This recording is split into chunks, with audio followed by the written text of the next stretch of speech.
Thanks for coming on. Yeah, thank you for having me. Um, and thanks for doing this for people to lean on and listen to. Um, so I was adopted at birth and never knew anything about my birth parents, right? So as far as I knew, my mom and dad were my mom and dad, right?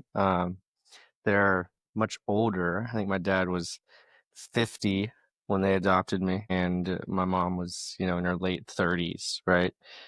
But it was good, great childhood, no qualms really at all. Felt very loved and taken care of. And I guess a large part of my story is also sobriety, and it kind of ties into the search for my birth parents, coincidentally, which we'll get to. But so I went through, just a normal childhood and started doing drugs and drinking probably at an earlier age in like middle school. And, that increased through high school and college to a point where I needed to get some help after college. And I went in to a treatment center in South Georgia, outside of Homerville, Georgia, really rural South Georgia. It was basically just like a big farm, and we would tend the farm kind of place. Really, just salt of the earth people. Um, and it's what I needed, and it's great, and it's stuck, and it's been 11 years, and I'm very grateful. It's amazing.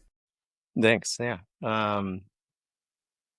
So it ties in because, as I said, I didn't know anything about my birth parents. I thought it was a closed adoption through the Catholic Church, was all I knew. Like my aunt was a nun, and so my brother and I were both adopted through the church, and we're not like related um to those separate adoptions. And that's all I knew. But then recently, 2, 3 years ago, my dad had a very serious stroke where he, couldn't talk or walk and couldn't eat, couldn't go to the bathroom, all that kind of stuff. So we had to take care of him and take care of, the family, manage the family finances and do, everything that he did because my mom didn't do any of that. So there were all these folders everywhere. Like every time I'd go down to Savannah, there would be things for me to do, right, to help her in that aspect. And one time there was a pile of just stuff that she wanted to get rid of. And in this pile, and I would like go through it to make sure she wasn't getting rid of something important. And in this pile was this blue folder, and in the folder was like all these letters. It was essentially like their applications to become parents, Mm. right?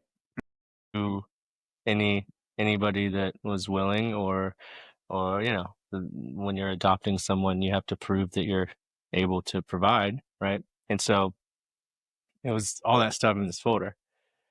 And then there were these envelopes in the folder as well from my birth mom.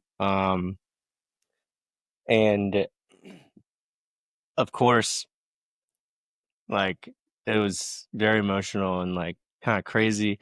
And I never told my mom that I found it, and I like tucked it away. And then when I got a chance to read it, it was written in like this purpley glitter ink with like rounded bubble letters, like clearly someone that was very young Yeah. that unfortunately, had a son at a very young age, right? And that happens. And she had support in a network enough where she made a decision to put me up for adoption. So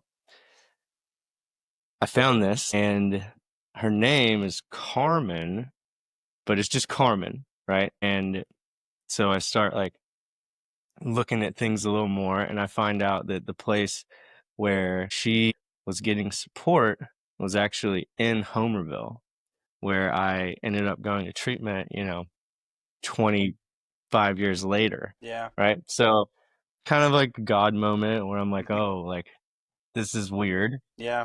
for sure. But there's definitely like I was, hiding this from my mom and dad, right? Hiding this discovery, hiding this kind of lifelong yearning and curiosity. But, throughout looking at Facebook and trying to find connections, we did find somebody whose name is Carmen and had mutual friends with the people that I met in Homerville doing like community outreach, and her age lined up. She had like a couple of sons, and one of them looks exactly like me. And Wow. so we were like, I know, we were like, holy, you know, insert expletive. So you were able to see they had these photos. They had these photos of Yeah, her on son Facebook. on Facebook. Wow. Yeah. And it was like, that looks like me. Like, this is weird. Wow. I know. Wow. And so through a lot of hesitation and rewrites, I sent her a message and I pulled it up and I'll read it. I said, "Hey Carmen, I do not want anything. I want that to be the first thing you see when this notification comes up. Isn't entirely true, as I do want answers, but I want you to understand that you are in the driver's seat in how these answers are provided. Especially, I am curious if you are indeed my mother, as I suspect. So why do I suspect this, and how did I find you? I have a productive, healthy, happy family life of my own, so just know, just so you know, I want to, you know, why my parents are not really sorry. I have a productive, healthy, happy family life of my own, so you know time to just ponder why my parents are is not really an activity. I don't really know what that sentence means. Alas, here I am. When helping my mom clean out files from her house, I came across this blue folder. As I said, in this were applications and autobiographies that you would have read. Also were envelopes. One housed a letter written by a woman named Carmen, signed with no last name, from a sinner in Homerville. Another letter was also from Carmen, sent on my first birthday through Sister Alfie. So I went to Facebook, and when doing so, you popped up as mutual friends of two individuals who I know from Homerville. Although this may just be a coincidence, but the fact that your location does match has kept my interest. Then I saw your children, and a resemblance is evident. The letter you wrote is in font and meter that of a teenager. I assume you were quite young, and I apologize for any pain you are in now reliving this due to my name popping up on your phone. I want nothing from you truly. I want nothing to change in your life if you don't. I just need to know. Finding this folder is too serendipitous to ignore. I can easily imagine you are afraid of the ripples that will follow if I do enter your life. You can lead in any direction. Again, I assume you know I will not do anything to jeopardize your life you have established. Whatever you want to know about me is on the table, following your lead, hoping to speak soon." Mm. So I sent that like a year and a half ago, Yeah. and um, almost immediately I received a very terse and aggressive response that was like, I don't even want to look at it, but it was essentially like, "You've got the wrong person, leave me alone," and then she blocked me. Mm. So that was kind of crazy because I feel like Mm. I'm kind of onto something, you know? Yeah. So like all this was going on in the final months of my dad's life. So it was kind of, I don't know, weird in a sense, right? Like, am I subconsciously trying to replace him type feelings, you know? But nothing has come from it. I've tried to do, with this further information of at least having a name and a location of where, not just where I was born, but like where I was, presumably like conceived, right, in South Georgia. Um, I've done Ancestry and I've messaged anybody that I had a DNA match, Hmm. essentially the same kind of story, Yeah. and everybody's like, I don't know what you're talking about. Like, I don't, so it's been kind of going up against a wall after I've got, more information than I've ever had before, Yeah. right? Yeah. And all this is in the dark while processing grief and trying to help my mom get through grief and stabilizing her life and the household and like managing everything. Yeah. So if anybody listening to this is, on a similar journey of trying to find adopted or birth parents, I think communication's key. Looking back, it's definitely something that I wish I had pushed for and talked about more. For whatever reason, I think there's a stigma that I always assumed it was hurtful to ask about my birth parents, Hmm. because of everything that my adopted parents, went through and gave me. But those are all assumptions, right? And if you're going through a similar journey and you want to know, you should ask the questions when you have the chance, right? Hmm. Because my dad, who's passed now, was maybe a little easier to talk to about some of this stuff. So that's definitely a regret. But I mean that's really the kind of adoption search story in a nutshell. And it's definitely something that I think about a lot, but I just don't know what to do, you know? Do you feel like you would? Do you feel like you'd be able to have that kind of conversation with your dad if he was still here about your adoption? No. I mean, Yeah. yeah, I think so. I mean, we definitely got a lot closer. I was, regrettably not the best kid, right? Like, I always wanted to not hang out with my, kind of like most teenagers maybe, but it went into, college and post college, right? Where I just didn't want to hang out with my parents, probably because I was ashamed of my lifestyle and just didn't want them knowing what I was actually doing, right? Hmm. And then once, things got better, it's like, all right, now I'm gonna I spent all my time trying to claw back and be, have a career, and you spend a lot of time in AA, like going to meetings a lot. Like any free time was spent up in, those types of activities and like building new social ties. And so I wish that I paused and was like, I should probably rebuild the relationship with my parents before I Hmm. worry about making new friends. Yeah. But like, that's where my priorities were. Yeah. And too, like it's so hard to think about that when you're in it, right? Like it's always in retrospect that you think about, man, I wish I would have taken the time to spend time with my parents, especially after like losing your dad. Well, what was your dad like growing up? Yeah, he was great. He he was he's like a classic gentleman that, I guess, just to paint the picture, um, he was just like a tall, dark-haired Southern man that that like was really quiet, but if you engaged with him, he would be very witty and sarcastic and funny and Sounds just like somebody loved, I know.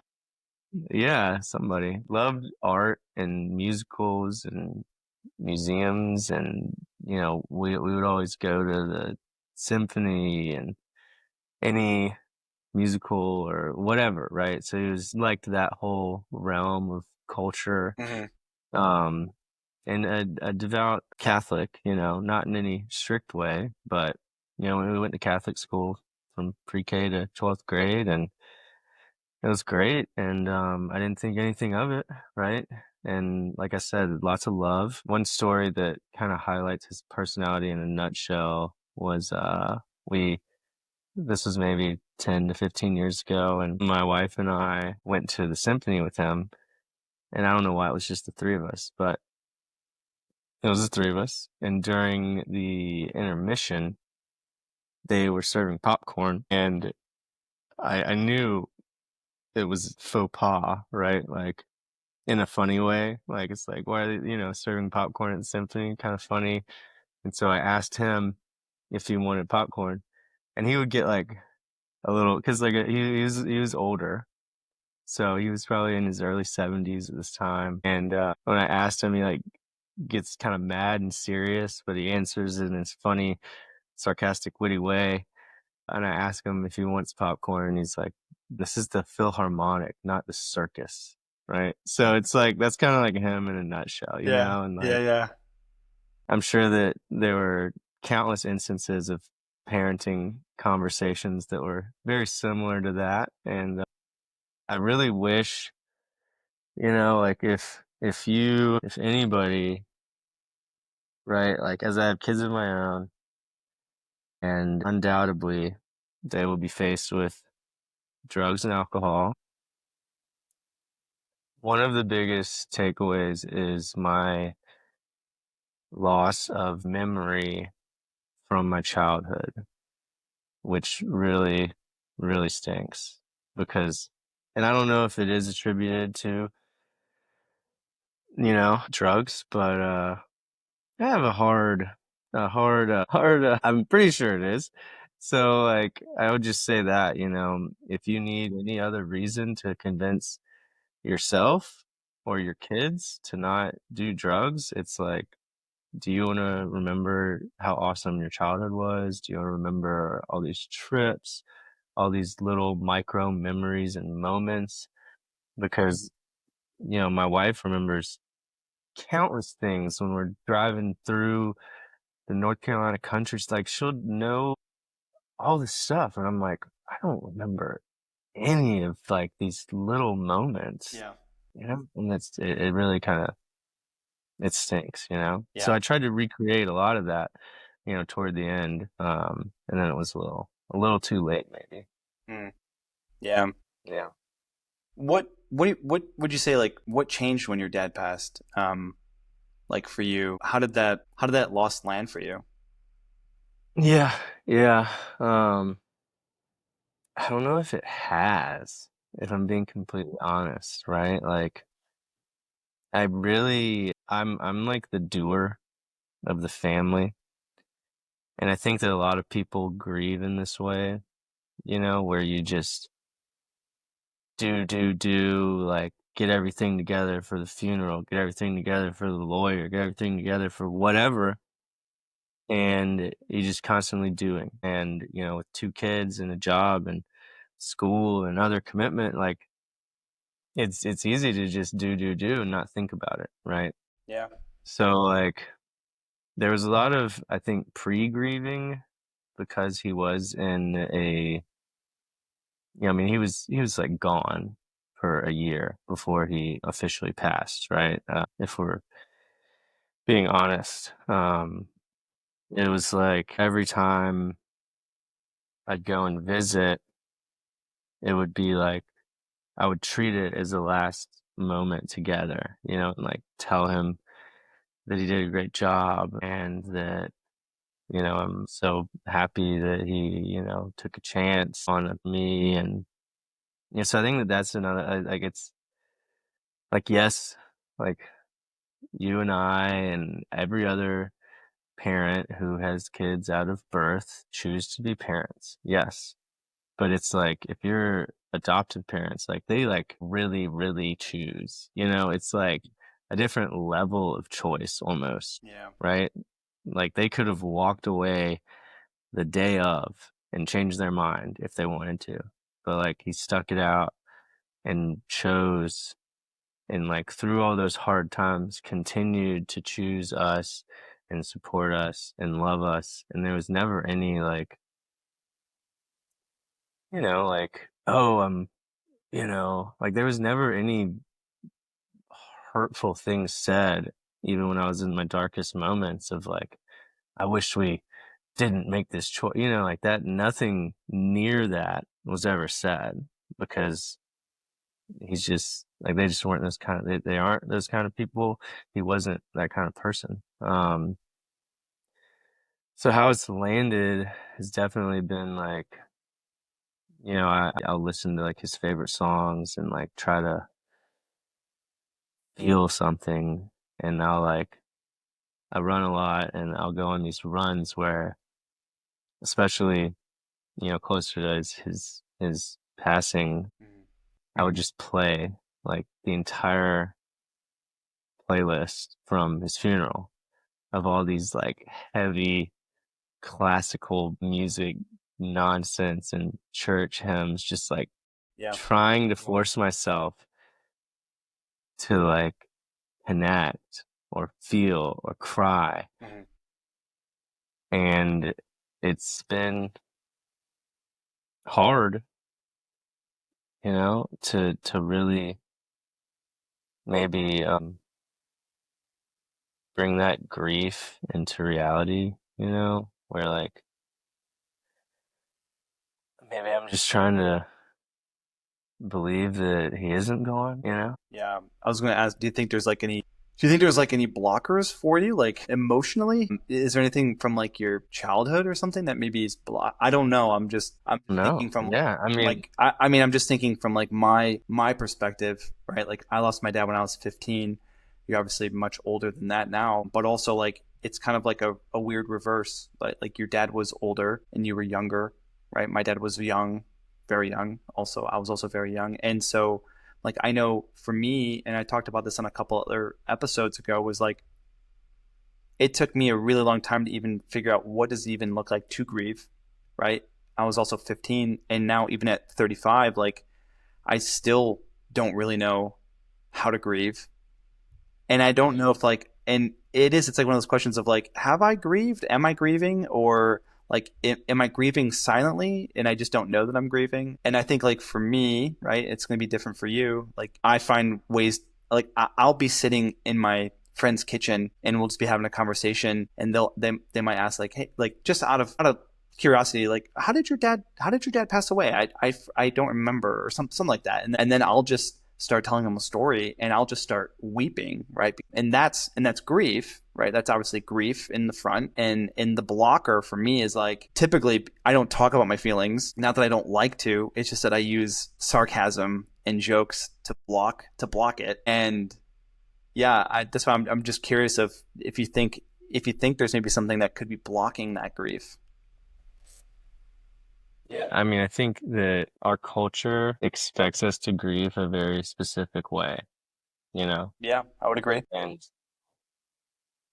for people that maybe are, like humor is my crutch, and sarcasm and wanting to make others happy and just be a happy person, you know? So like I think that I've baked that into my personality to the degree where it's hard for like these deeper emotions to like find their way out, Yeah. you know? Yeah. I mean, I think that I tell myself, oh, like, be strong for your kids or for your wife, or especially like be strong for your mom, Mm-hmm. right? And Mm-hmm. I think that was a really large part. But like we were just down there this past week, and I wanted to go see him at the cemetery, and like she didn't. And so like I didn't push it. Like it's like those are instances where it's like maybe I like push it, Mm-hmm. and just like, Did you end up going? Did you end up going? no, No. just didn't go. And it's like because I was more concerned with doing what she wanted Mm. than facing my grief. And maybe it's like I was subconsciously afraid to go myself, and I just knew that at least offering to go was the right thing to do. So it's hard, man. It's But like, you really wanted to go. I mean, I think I did, but you know what I mean? Like, I don't, it's so muddied Mm. with like, I want to go with her because I want to support her because I don't want to think of her going by herself, you know? And I want to try to go every time I'm down there because I know that like something inside of me says that I should go, right? But like, if it's like on paper of like, what should I do today? Like, I don't want to go, you know? Like, it just sounds hard. Um, but I think that that's kind of something, it's like one of these, maybe that's a blocker, right? Maybe I just need to do the hard thing, you know, Yeah. and Um, face the grief, right? yeah, I was gonna say too, like maybe running and listening to his funeral playlist is a way that you're grieving. It maybe it is because I talk about the silent grief that we carry, right? Especially guys like us, where it's like we want to be the one we want to be the strong husband, the strong dad, the strong son, and we also hide.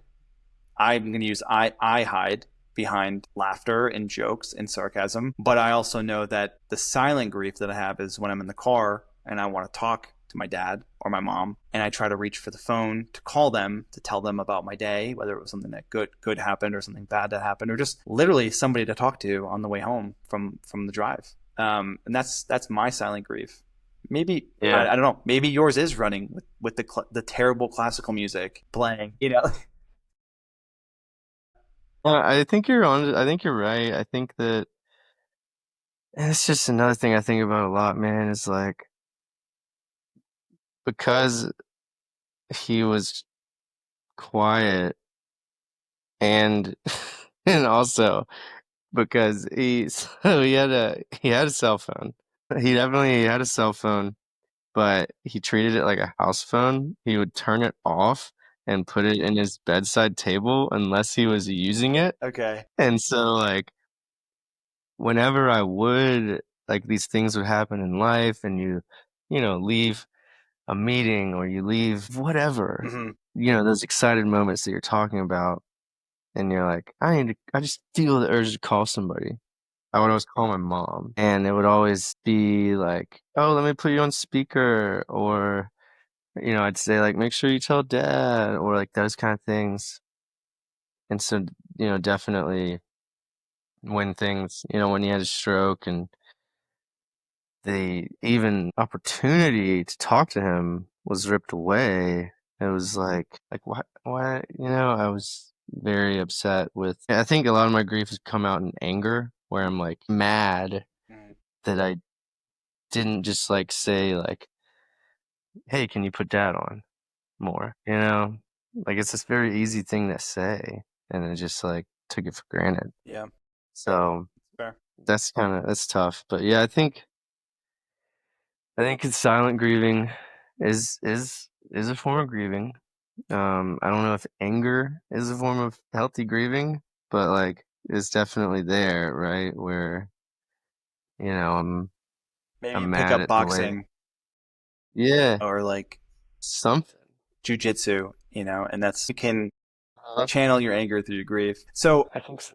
I like you're sitting with two very different emotions, right? You have grief on one hand, and then you have this pursuit of something unknown on the other one. What does that feel like? What's the tension feel like for you? It's a lot, definitely. Feels it's like one hand is hopeful and scared and everything is unknown and you're kind of living like I'm hiding a very large thing that's happening Mhm. from my mom and from my brother. So it feels kind of wrong, It's like hopeful, but it's also wrong. And then the fact that I'm also like not living up to society's standards of grief feels wrong. So I've had all these kind of questions in my head of like, is something wrong with me, right? If I'm doing something wrong and then I'm grieving wrong, like, is there something wrong with me? So, like, I think that I don't know if a lot of people go through that in grief, but it's hard because, we never talk about these things. And it's like, is there something wrong with me? Probably not. I'm not a sociopath that is, Definitely nothing. There's definitely nothing wrong with yeah, you. you know what I mean? But like, You just but tell he our could, listeners right now there's nothing wrong. There's nothing wrong with him. He's not a psychopath, you know. but, but, But you're not but, the only one, right? yeah, Like I think you're not that's the the only one. thing. And that's the thing is that like I've heard from countless people that have gone through the same thing or are going through the same thing, and everybody is like, I don't know if I'm doing this right. I don't know how to grieve. Yes, we don't teach people how to grieve. I don't really know if we need to teach people how to grieve, but like I could share this with you that you know there's definitely nothing wrong with you, and I can tell you when my dad passed away when I was 15, I was in high school. I don't remember what grade I was in. I think I was a freshman. I remember that I was a freshman, and this is a really weird instance, right? Is that I remember going to school after like the death, and we buried him, and all that. Well, one, shout out to my teachers because they all just gave me a passing grade for my finals because I had missed all my finals, so they just gave me a passing grade, which was really nice. But I remember this. I was with some of my friends and we were walking down the hall, and I remember this is so weird. Again, it's such a weird thing, but I remember just feeling like this sense of freedom, like this really weird, but also like I'm 15 and my dad is my only parent because my parents are divorced.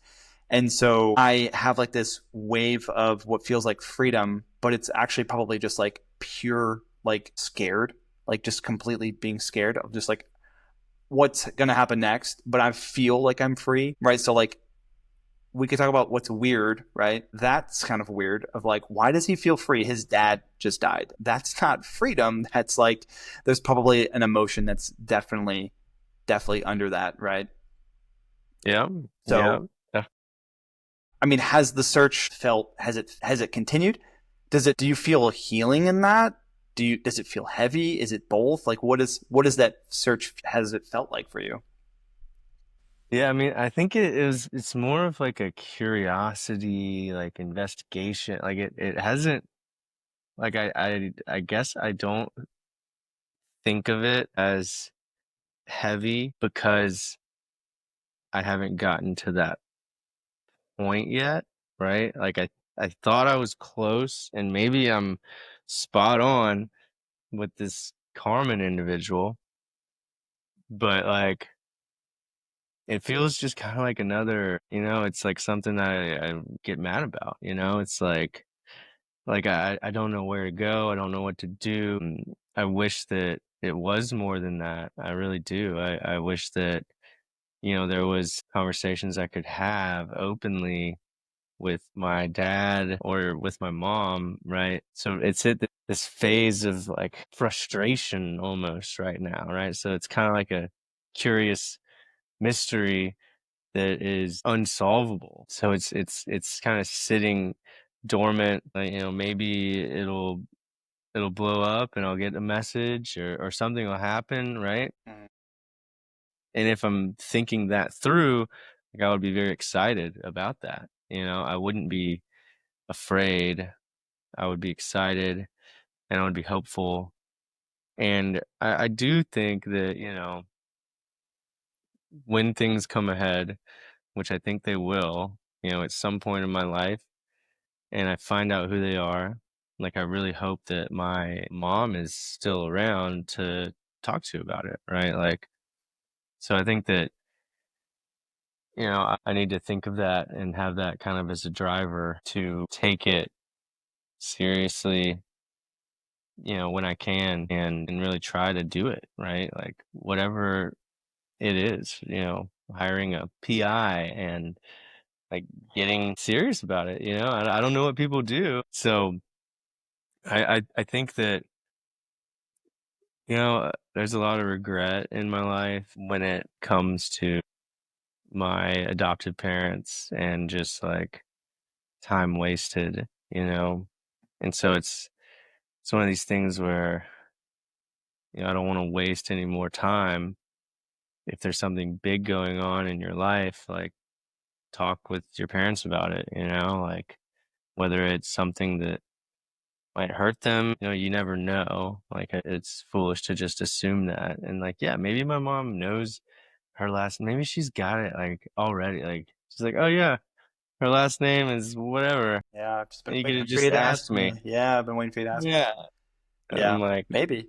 Yeah. she's like, yeah, I left that folder there for you to find. Mm, I noticed that you took it. hmm. Like, maybe, I don't know. Yeah. Right. And Yeah. I'm just over here too afraid and overwhelmed with my own life and my own grief, worried about her feelings, and I don't even know the other half of the story. Yeah. Right. So it's like assuming all these endings to the story is definitely foolish because then, what's gonna happen is that, she'll die and then there will be no cathartic moment to have together, right? Do you think you could have Which that conversation with her? I don't know, man. She's tough. She's the tougher one for sure. So I mean, I'm an adult, right? I think I could have it Yeah. with her. Yeah. I don't know if she will have it with me, Yeah. But I think, that's just something that you have to be willing to take that leap, right? Yeah. No, that's fair. That's pretty fair. Give it. I know you mentioned earlier, I know this, but obviously our listeners don't know. But so you're a dad as well. Going through the loss of your dad, has being a parent shifted anything in how you see your own story? I mean, I've said to my mom, and I wish I could have said it to my dad more, but I've told her multiple times, thank you. Like being a parent is so hard and you don't realize it until you're a parent, right? And the love you feel for your kids and everything you do is for them, like literally everything. And like I never thought about that at all.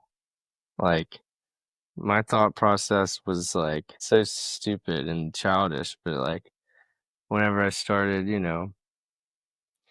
delving into, you know, drugs and bad behaviors, I remember it so well. It was like, I'm in college and I'm learning about philosophy and all this stuff, and I'm like, none of this matters anyway. Like, we're all so small. Like, I can just do whatever. It was this. I was just trying to rationalize Yeah, yeah, bad behavior with that thinking of like, oh, like the universe is so big, we're so small. None of this is even, like it's so yeah, dumb, yeah, right? Like so dumb. yeah, And it's like actually everything you're doing matters because your parents sacrificed their whole life hmm, for you, right? So, you know, um, it's sad. It's really sad. So like I think that being a parent has grounded me in that way where you realize everything your parents did and their parents did, everything every other parent is going through, like life's hard and people are just like getting through it and they're staying positive and they're being happy and they're helping others and they're going to work, helping their community, helping their church, whatever it is. Like everybody's freaking rock stars and superheroes, like for real. yeah, It is impressive and amazing the world we live in and how people just keep doing and doing, even though every day is a challenge, and I tried to express this to my dad, but he was not very responsive by the time I had these insights. So that's kind of hard. where my final visits were, having this kind of rhetoric with him about my choices and how, kind of going over everything I just did. Hmm. And really it culminated like, I don't know, this kind of is maybe deviating from your topic, but it a really hard part about my dad's death is that he had a DNR, a do not resuscitate, written into his power of attorney. But when he had the stroke, like he was in great health. He'd like garden for hours every day, go on walks, do all this stuff. So like my mom and I made the decision to like keep him alive. Hmm. And then he like was able to live off of he wasn't on a machine for the year and a half that he stayed alive, but he wasn't alive. Hmm. He was, so like there's this weird nagging of like, should we have just let him go the day that it happened, right? Yeah. And that all culminated to like the final conversation with him, which was just me talking to him because he couldn't speak, was, me telling him like it's okay to die, Mm. like giving him permission to like quit fighting this and living in this hell of like being in a nursing home, not able to move or speak. Like, it's okay. Like, you don't have to try to stay alive Yeah. anymore, Yeah. which was incredibly weird to say and hard to say. But I hope, and like, I don't know if he heard me, and if he heard me, I hope he took it as words of love Yeah. rather than like, oh, we don't want, it's like, Yeah. it's tough. And my mom still brings it up like every time we're down there. Like, but she is the worst with segues. But we'll be like talking about dance camp or any novel thing, and all of a sudden she's like, we shouldn't have kept him alive that long. It's like, what are Mm. you doing? Like, Yeah. we're not like, come on. Like, we did what we did because we loved him and we thought that he would get better, Hmm. is the long and short of it, Yeah. right? Yeah. And so, it's just like this other kind of layer on there where it's when you're in control of the situation in that very literal meaning, like, hey, check yes or no, like it's Yeah. tough. Yeah. That sounds really tough. Yeah. Yeah. But like it comes from love, Yeah, you know? definitely. Yeah. It's love, and I think it's fear of like him dying, right? Like we didn't want him to die. Yeah. So we said like, yeah, put him on feeding tube Yeah. until he can swallow again. Mm. Maybe he'll learn to walk. Maybe he'll learn to speak. Maybe, like nobody knew, right? So I think doing things out of love is the way to go, but it is something that I think about. My mom constantly talks about, and she has she has me set up for a very tough sequence of when her time comes because she tells me very seriously, this is extremely bizarre. I don't know if any listeners can relate, but she'll be like, if that happens to me and I somehow stay alive, I want you to take me to, you know, a state where you can euthanize me. It's like, what? Like, Yeah. are you? and she's serious, Yeah. and it's like if that's written in her will, like, do I have to do that? You know what I mean? It's like, are you forcing me to do that? Like, Yeah. it's horrible. And so it's like all these, and that's kind of like my mom in a nutshell, right? And it's a lot of things that like we don't like we're never taught or shown how to No. deal with these things, you know? Yeah. Especially when it comes to like lawyers and like funerals, wills, all of the like those things we don't know. We have no idea what we're doing, you know? No. Yeah. We don't. What It's yeah. I was gonna ask, all of this talk about your dad. If you had 5 more minutes with him now, what do you think you would say? Like, what do you think you guys would talk about? I would definitely give him an update on his granddaughters. I would, I don't know, man. I think he loved them and they loved him, and he never really got to know the younger one. So I think that that would be the bulk of it. And then just,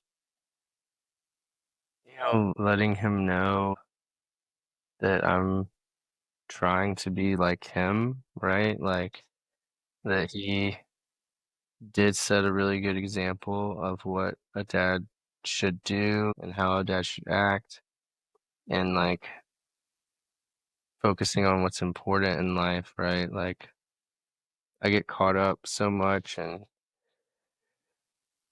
like things that aren't important, like I get so frustrated with work or like things that don't matter. And I think just letting him know that like he set a great example of focusing on what matters. I think that any parent, if you can talk to them now, like needs to hear that they have done a good job, if they have, right? But like it's just crazy. Like the other day, I was so stressed about work, and this was, after school, and the girls were home and they were playing together, which is always amazing, and it's kind of this new development. And they were like playing like kiss tag essentially, and like trying to chase each other around and kiss each other and hugging each other and laughing, Yeah. and just like my wife and I were just standing there like looking at him, and it's like this is what it's about, like Yeah. nothing else matters at all. So like painting that picture, letting him know that like I'm okay because of what he instilled in me and taught me, I think would be the main focus of the conversation. That's good, man. Yeah, I can appreciate that. Yeah. Well, you know, thanks for sharing and talking about all of this. I know this isn't easy to talk about. Uh, I'm only a couple episodes in, and I know that it's not easy to talk about, but I do find that it is therapeutic, at least for me, to talk about it, right? And I think especially too with you, like you have a lot of things that are still unfolding. If someone is out there that's navigating something similar, whether it's adoption or loss, a fractured identity, whatever, what would you want them to hear from you? Um, I think go to therapy. I mean, I don't, I mean, I think that there's a lot that I can do that would make my journey easier, but I get caught up in the rat race. So take a step back and remind yourself what's important. And if you need to talk to people and you don't have people to talk to and you can go to therapy, probably go to therapy and like talk about it, right? Because I always feel better when I talk about it. Mm-hmm. I think that that is huge. I think that, we all, whether you have gone through grief or not, have these fractured identities because of the way our culture works, right? And we are forced to be great at everything we do, Hmm. you know? But I need to realize, like, sometimes it's okay to not be great. Like, it's okay to just be who you are Yeah. and, like, sit with that and be okay with that. And if the only thing you're great at is being a parent or being a partner, or if you don't have a partner and you don't even have a pet and all you have is yourself, like, just be a great version of yourself to yourself, right? Like, don't get caught up in everything else in life that is telling you to be great and then you forget about yourself, right? Because, like, that's probably the root of it all. It's like, if I was just a great version of myself to myself, everything else would work out. But that's not how that's not how most of us operate, right? Like, it's Yeah. like, I gotta be great at everything. Yeah. And we only have so much to give. So instead of being great at everything, I'm only giving 20% to each thing, right? I'm only 100% of a person. Yeah. So Yeah. the math isn't mathing, right? Like, Yeah. That's real. That's real. I can understand that. And I'm sure anybody listening could also relate to that. So I appreciate that. Thanks for sharing that. And I just want to say thanks again for coming on. I really appreciate it. And I know that I believe that this story will reach a lot of people who are going through the same thing or will go through the same thing as you. So yeah, I just want to say thanks again for coming on. I appreciate it. you're very welcome. Thanks for having me, Rob.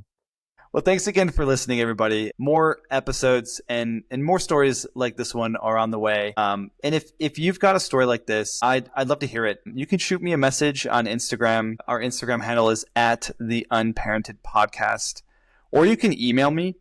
My email is hello@unparented.me, and we'd love to hear your story. So thanks again. Appreciate it. Thank you.